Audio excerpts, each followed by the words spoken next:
అందరి బ్రతుకులను సరిచేసేది వాక్యం. అది బోధించేవాడికి అప్లై అవుతుంది. బోధ విన్నవాళ్ళకి అప్లై అవుతుంది. దానికి సమానత్వం అందరికీ సమానం వాక్యం.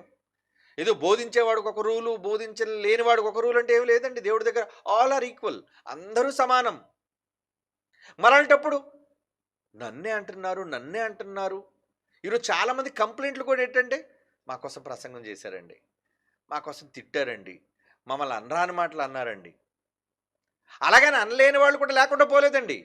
ఇలాంటి దొంగలు ఎలాంటోళ్ళంటే, నిజంగా నువ్వు వేదిక మీదకి వచ్చావు అంటే, అయ్యో! వీళ్ళందరికీ ఏం చెప్పాలి, ఏం మంచి చెప్పాలి అనే ఉద్దేశ్యం కాకుండా, వీళ్ళకి ఎవరో ఉద్దేశంలో టార్గెట్‌లో ఉంటారు అంతే. ఇక రెఫరెన్స్‌లన్నీ ఆళ్ళ మీదే.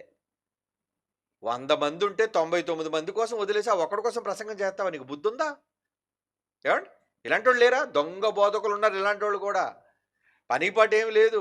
వీడు మనసులోని ఆవేశం అంతా కూడా డైరెక్ట్‌గా తిట్టలేడు. అక్కడికెళ్ళి కక్కలేడు. కానీ ఈడికి దొరికిందేంటంటే మైకు. ఈడికి అనవసరంగా మనం ఎంచుకొని నిన్ను బోధకుడిగా పెట్టాం. ఒక ప్రసంగికుడిగా చేసాం. ఇదొక ఛాన్స్ వచ్చిసింది ఆడికి. ఛాన్స్ రాగానే ఈడు చెలరేగిపోతుంటాడు. ఎలాగని? ఇంకంతేనండి. మొదటి మెసేజ్ నుంచి బాణాలే కొడుతుంటాడు. ఇండైరెక్ట్‌గా మాటలన్నీ కొట్టి, కొట్టి, కొట్టి ఇయన్నీ కొడుతుంటే విన్నోడికి ఎలా ఉంటదండి? ఆళ్ళిద్దరికీ తెలుసు. ఏవండీ? అన్నోడికి అనిపించుకున్నోడికి. మిగతా 99 మంది ఏమనుకుంటారంటే, ఈడెందుకు మాట్లాడుతున్నాడు? ఎవరి కోసం మాట్లాడుతున్నాడు? దేనికి మాట్లాడుతున్నాడు? ఏం అర్థం కాదు మనకంతా అగమ్యం. ఇలాంటి సంఘంలో బోధకులు ఉన్నారు. ఇలాంటి సంఘాల్లో వినేవాళ్ళు ఉన్నారు. వద్దు. అలాంటొద్దు. మన సంఘం అలా ఉండకూడదండి.